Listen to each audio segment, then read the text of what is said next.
और सबसे बड़ी खबर इसी बीच जो मिल रही है वो आपको बता दें, चुनाव नतीजों के बाद उत्तर प्रदेश में योगी आदित्यनाथ एक्टिव हो चुके हैं। लगातार बड़े फैसले किए जा रहे हैं। बीजेपी के तमाम बड़े नेताओं के साथ बैठकों का दौर चल रहा है। मंत्रियों के कामकाज की समीक्षा की जा रही है। अगले विधानसभा चुनाव की रणनीति के ऊपर भी अभी से मंथन किया जा रहा है।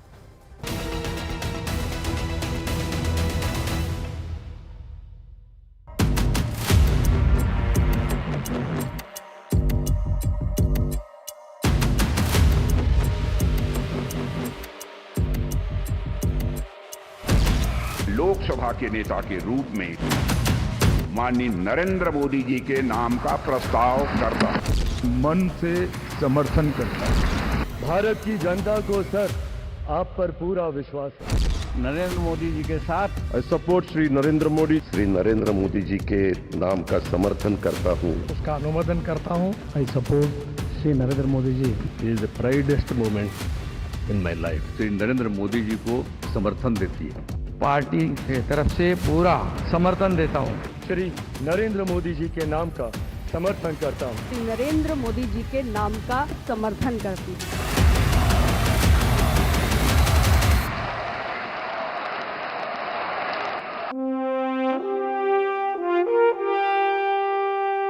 लोकसभा चुनाव के नतीजे आ चुके हैं। एनडीए की सरकार बन रही है। नरेंद्र मोदी प्रधानमंत्री पद की शपथ लेने जा रहे हैं। मैं संघ के प्रधानमंत्री के रूप में अपने कर्तव्यों का श्रद्धापूर्वक और शुद्ध अंतःकरण से निर्वहन करूंगा। लेकिन इस वक्त भी देश के ज्यादातर नेताओं और रणनीतिकारों के दिमाग में सिर्फ और सिर्फ यूपी घूम रहा है। सिर्फ एक यूपी ही ऐसा राज्य बन गया है जहां बीजेपी को ऐसा झटका लगा कि वो 272 के आंकड़े से पीछे रह गई।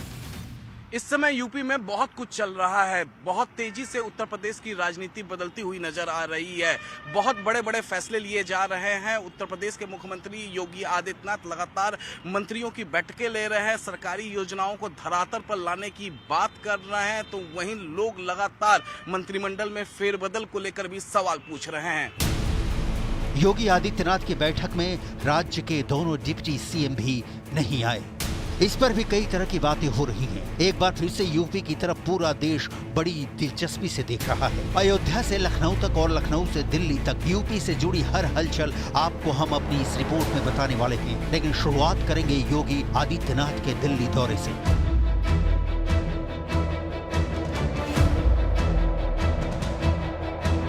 पुरानी संसद के सेंट्रल हॉल में जब एनडीए की बैठक हुई और प्रधानमंत्री नरेंद्र मोदी को तीसरे टर्म के लिए प्रधानमंत्री पद का समर्थन दिया गया, उस वक्त पहली पंक्ति में बीजेपी के कई राज्यों के मुख्यमंत्री बैठे हुए थे और यहीं पर नजर आ रहे थे योगी आदित्यनाथ, जिनके चेहरे पर यूपी में हार की उदासी जरूर नजर आ रही थी। योगी आदित्यनाथ दिल्ली आने से पहले लखनऊ में ही कई बड़े बड़े फैसले लेकर आए थे और संसद भवन के सेंट्रल हॉल के अंदर जब प्रधानमंत्री नरेंद्र मोदी को गुलदस्ते पेश किए जा रहे थे, मोदी को नए कार्यकाल की शुभकामनाएं दी जा रही थी, उसी वक्त प्रधानमंत्री मोदी ने सिर्फ एक मुख्यमंत्री पर खास तवज्जो दी, सिर्फ एक मुख्यमंत्री की पीठ ठोकी, जिनका नाम है योगी आदित्यनाथ।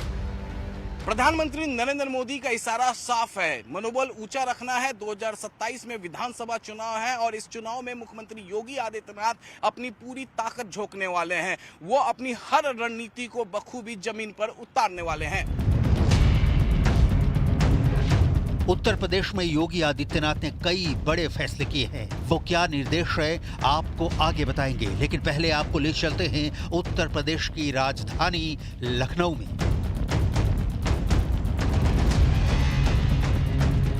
क्या हुआ लखनऊ में? उत्तर प्रदेश में मंत्रियों की बैठक हुई। पूरी कैबिनेट ने यूपी की हार पर मंथन किया है। दरअसल इस बैठक में योगी आदित्यनाथ ने कई निर्देश दिए। सबसे बड़ी बात, योजनाओं को जल्द से जल्द जमीनी स्तर पर लागू किया जाए। आगे किस प्रकार से काम करना है, सरकार को कैसे चलाना है, क्या है, तो उसमें जिलों में जिला प्रभारी के क्या दायित्व हैं, उसको अपने निर्वाह करना है। अभी वृक्षारोपण अभियान चलना है, संचारी रोग का नियंत्रण काम होना है और बाकी माननीय मुख्यमंत्री जी ने कहा कि ई ऑफिस पे हमको और ज़्यादा अच्छे तरीके से काम करना, इन सब बातों की चर्चा हुई। सबसे अहम बात यह है कि उत्तर प्रदेश में मंत्रियों को भाजपा ने जिलों का प्रभारी भी बनाया था और जिन मंत्रियों के जिलों में भाजपा प्रत्याशी की हार हुई है उन मंत्रियों को लिए ये मुश्किल की घड़ी है। पार्टी सभी मंत्रियों के परफॉर्मेंस की समीक्षा करने वाली है। चुनाव की दृष्टि से वित्तीय स्वीकृतियां जारी नहीं हो पाई, योजनाएं लागू नहीं हो पाई और उससे जो विलम्ब हुआ है उसको रिकवर करने के लिए हमारे सारी योजनाओं को गति देनी है, जन समस्याओं के समाधान का काम करना है। हमारी जो प्रभार के जिले हैं उनके समस्याओं को पारदर्शिता के साथ सरकारी योजनाओं को धरातल पर पहुंचने की समीक्षा करनी है। बैठक में गुड गवर्नेंस के जितने आयाम थे उन सभी विषयों पर चर्चा हुई। हम धन्यवाद देते हैं माननीय मुख्यमंत्री जी को। एनडीए को बहुमत मिला था पहले 19 में भी, 14 में भी और 2024 में भी। बहुमत के आधार के ऊपर सभी लोगों ने उनको नेता चुना, प्रधानमंत्री जी को। दूसरी तरफ अखिलेश यादव ने अपनी बढ़ी हुई ताकत के साथ उत्तर प्रदेश में अपनी धमक और चमक दिखा दी है। उत्तर प्रदेश से चुने गए समाजवादी पार्टी के सांसदों की एक बैठक लखनऊ में हुई और इस बैठक में अखिलेश यादव को संसदीय दल का नेता चुना गया। अखिलेश यादव ने इस बैठक में एक बयान भी दिया। इस बयान में अखिलेश यादव ने कहा, नकारात्मक राजनीति देश से खत्म हुई है, सकारात्मक राजनीति का दौर शुरू हुआ है, जनता के मुद्दों की जीत हुई है। समाजवादी पार्टी देश के तीसरे नंबर की पार्टी बन गई है। जहां पार्टी को इतना बड़े पैमाने पर जनता का समर्थन मिला है, वहीं समाजवादियों की जिम्मेदारी बढ़ गई है। जनता की एक एक बात, जनता की समस्याओं का उठाना, उनके हित में अपनी बात रखना। नकारात्मक राजनीति खत्म हुई है, सकारात्मक राजनीति का दौर शुरू हुआ है। जनता की मुद्दों की जीत हुई है। इस चुनाव में अखिलेश यादव की ताकत राजनीतिक रूप से बड़ी है। मुलायम सिंह यादव के देहांत होने के बाद अखिलेश यादव का यह पहला बड़ा चुनाव था। राजनीतिक विशेषज्ञों के मुताबिक अखिलेश यादव ने अपने पूरे परिवार को एक साथ लेकर जातिगत समीकरण को देखते हुए टिकट का बंटवारा किया और इसका नतीजा ये हुआ कि अखिलेश यादव के 37 प्रत्याशी जीत गए।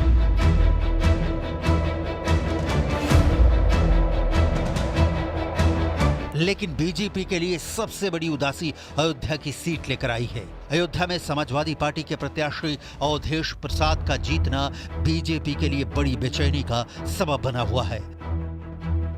दरअसल अयोध्या में समाजवादी पार्टी के जीतने से अखिलेश यादव के हौसले बुलंद हो गए हैं। अब उत्तर प्रदेश की समाजवादी पार्टी के अंदर एक नारा चल रहा है, अयोध्या में अवधेश, यूपी में अखिलेश। अखिलेश यादव के चाचा शिवपाल यादव भी इस मौके पर योगी सरकार पर जमकर निशाना साध रहे हैं। भारतीय जनता पार्टी के बड़े से बड़े नेता निम्न स्तर पर चले गए और क्या क्या इस चुनाव में अवैध काम जो नहीं करना चाहिए था, तो ये पूरी तरह से अवैध काम कर रहे थे। प्रशासनिक जो नहीं करना चाहिए था, ये एक तरफ खुलेआम अवैध पैसा से लेकर जो अवैध जो चीज़ें होती हैं वो का प्रयोग खुलेआम।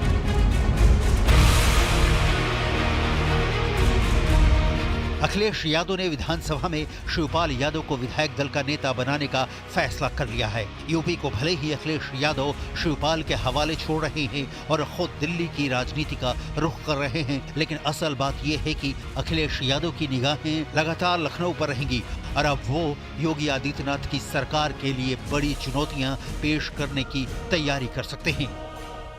जो कहते थे 80 में 80, उनकी औकात 33 सीटों में सिमट गई।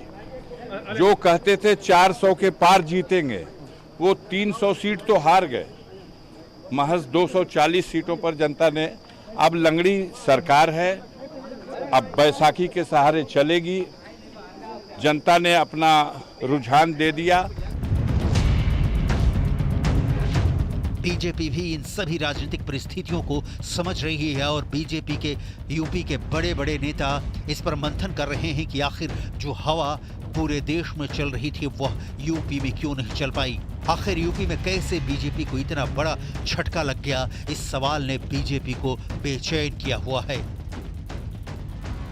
राम ने यही रच रखा था तो अच्छी बात है। राम जी जो रचते हैं वो सबके भले के लिए रचते हैं, तो सब अच्छा होगा अब आगे। अयोध्या में भारतीय जनता पार्टी नहीं जीत पाई, विजय पताका नहीं फहरा पाई, आप क्या सोचते हैं इस विषय को लेकर? ये एक बड़ा जटिल सा प्रश्न है जो इसको बैठकर एनालाइज कर रहे होंगे लोग। हमारी भारतीय जनता पार्टी का जो शीर्ष एनालाइजर्स हैं वो एनालाइज कर रहे होंगे। जटिल है वो प्रश्न, पर उसका निकल आएगा कि ऐसा क्यों हुआ। परिणाम जो आया है वो सरमाथे पर, ये जनता का निर्णय है, इसलिए सरमाथे पर। और कहीं अगर हमारी कमी रह गई है तो उसकी हम आपस में आत्मावलोकन करेंगे और उसको ठीक करेंगे। वास्तव में ये थोड़ा सा चिंता का विषय भी है और मैं व्यक्तिगत रूप से कहूँ तो मुझे आश्चर्य का भी विषय है, क्योंकि उत्तर प्रदेश खास तौर से प्रदेश सरकार की दृष्टि से भी और केंद्र सरकार की दृष्टि से भी बहुत महत्वपूर्ण उपलब्धियों का प्रदेश रहा है। योगी सारी परिस्थितियों को समझ रहे हैं, इसलिए उन्होंने यूपी में हार के बाद कई बड़े फैसले किए।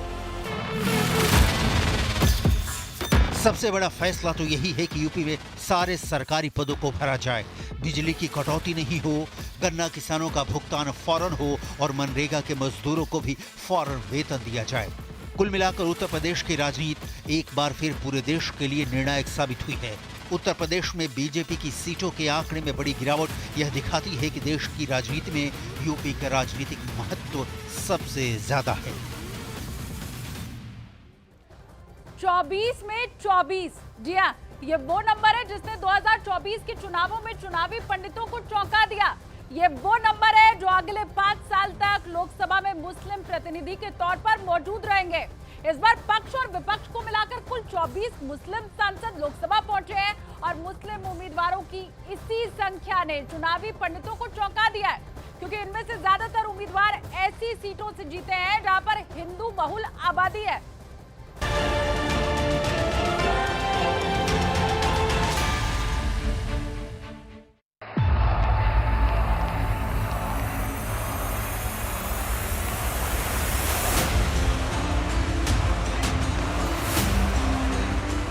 कुछ ही घंटों में नरेंद्र मोदी तीसरी बार हिंदुस्तान के प्रधानमंत्री के तौर पर शपथ लेने वाले हैं। लेकिन 24 के चुनाव में एम फैक्टर ने चुनावी पंडितों को चौंका दिया है, क्योंकि जहां 88% हिंदू आबादी, वहां चुने गए मुस्लिम सांसद। यूपी से तमिलनाडु तक एम फैक्टर। 24 के चुनाव में लोकसभा के 24 मुस्लिम सांसद।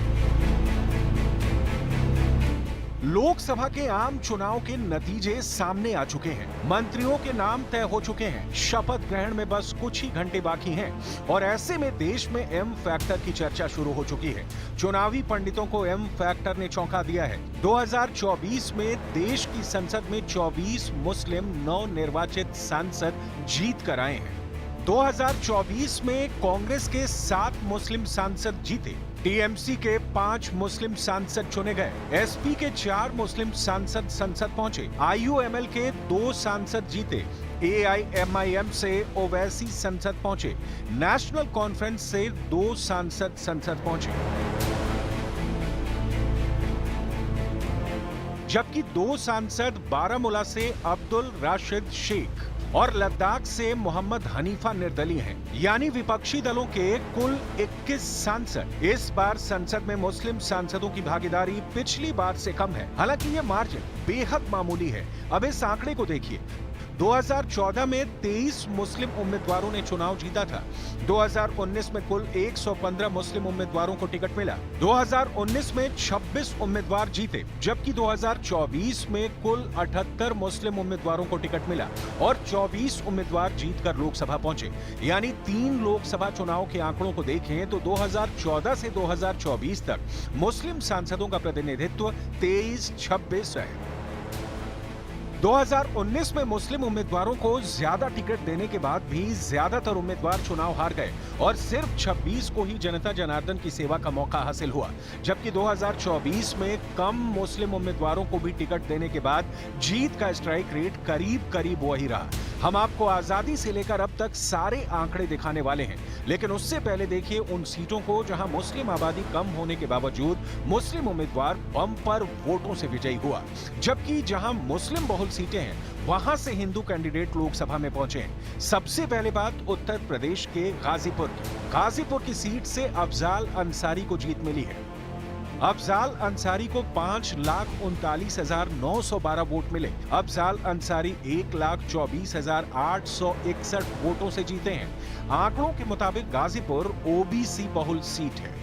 यूपी के कैराना में इकरा हसन को 5,28,013 वोट मिले हैं। इकरा हसन 69,116 वोटों से जीती हैं। कैराना में बीजेपी और आरएलडी ने मिलकर चुनाव लड़ा। एनडीए मिलकर भी इकरा हसन को हरा नहीं पाया। यूपी में मुरादाबाद सीट से रुचि वीरा को 6,37,363 वोट मिले। 1,05,762 वोटों से रुचि वीरा ने जीत दर्ज की। मुरादाबाद में 50.8% मुस्लिम आबादी है। यहां बीजेपी ने आरएलडी के साथ मिलकर चुनाव लड़ा था। उत्तर प्रदेश में ही नगीना का हाल देख लीजिए, जहां आजाद समाज पार्टी के चंद्रशेखर चुनाव जीते हैं। नगीना में चंद्रशेखर को 5,12,552 कुल वोट मिले। चंद्रशेखर ने 1,51,473 वोटों से जीत दर्ज की। यहां सपा उम्मीदवार तीसरे नंबर पर रहा। मुस्लिम हिंदू गठजोड़ से चंद्रशेखर विजयी हुए। सुनिए जीत से गदगद इकरा हसन क्या कह रही हैं। जी, मुद्दे यही थे कि पार्टी ने बहुत बेहतरीन परफॉर्मेंस इस बार दिया है, तीसरी सबसे बड़ी पार्टी बनकर उभरी है, तो उसी के लिए सबको ये हमारी पार्टी के लिए बहुत खुशी का दिन था। और सभी नेतागण और जो कार्यकर्ता हैं और जो भी नवनिर्वाचित सदस्य जीत कर आए, सभी को अध्यक्ष जी ने मुबारकबाद दी और प्रोत्साहन दिया कि सदन में किस तरीके से हम लोगों को पार्टी के लिए काम करना है। तो आज बहुत खुशी का दिन है हम सभी के लिए, बड़ी जीत पार्टी ने हासिल की है। मुस्लिम सांसदों में बहरामपुर से टीएमसी उम्मीदवार यूसुफ पठान और असम के धुबरी से कांग्रेस के रकीबुल हुसैन शामिल हैं। पठान ने बहरामपुर से कांग्रेस के वरिष्ठ नेता अधीर रंजन चौधरी को मात दी है। उत्तर प्रदेश के सहारनपुर से कांग्रेस उम्मीदवार इमरान मसूद ने 64,542 मतों के अंतर से जीत हासिल की। सबसे बड़ी पार्लियामेंट मेंबर बनना बड़ी बात नहीं है। मेरे लिए सबसे बड़ा काम ये हुआ कि मुझे समाज के सभी वर्गों का वोट मिला। मान रहे हैं ना आप? अरे मैं बता रहा हूँ ना, जब पहले चुनाव शुरू हुआ तो बड़ी पंचायत हुई और उसमें कहा कि रघुकुल रीत सदा चली आई, प्राण जाए पर वचन न जाए, और मुझसे वादा लिया और मुझसे वादा किया। तो अब उन्होंने तो अपना वादा निभा दिया बूथ के ऊपर, अब मेरा नंबर है कि मैं अपना वादा निभाऊं। और मैंने कहा है कि मैं यही कह रहा हूं कि रघुकुल रीत सदा चली आई, प्राण जाए पर वचन ना जाए। जो मैंने वचन दिया है उसे निभाऊंगा। इसके अलावा जियाउर रहमान ने संभल में 1.2 लाख वोटों के अंतर से जीत हासिल की। AIMIM नेता असदुद्दीन ओवैसी इस बार भी अपनी परंपरागत सीट हैदराबाद से संसद पहुंचे हैं। उन्होंने भाजपा की माधवी लता को 3 लाख से अधिक वोटों से मात दी। जम्मू कश्मीर के श्रीनगर से आगा सैयद रहुल्ला मेहदी जीते हैं। नेशनल कॉन्फ्रेंस के मियां अल्ताफ अहमद ने अनंतनाग राजौरी सीट जीती। निर्दलीय उम्मीदवार मोहम्मद हनीफा ने लद्दाख सीट जीती, तो बिहार के कटिहार से कांग्रेस के तारिक अनवर ने जेडीयू उम्मीदवार दुलाल चंद गोस्वामी को मात दी।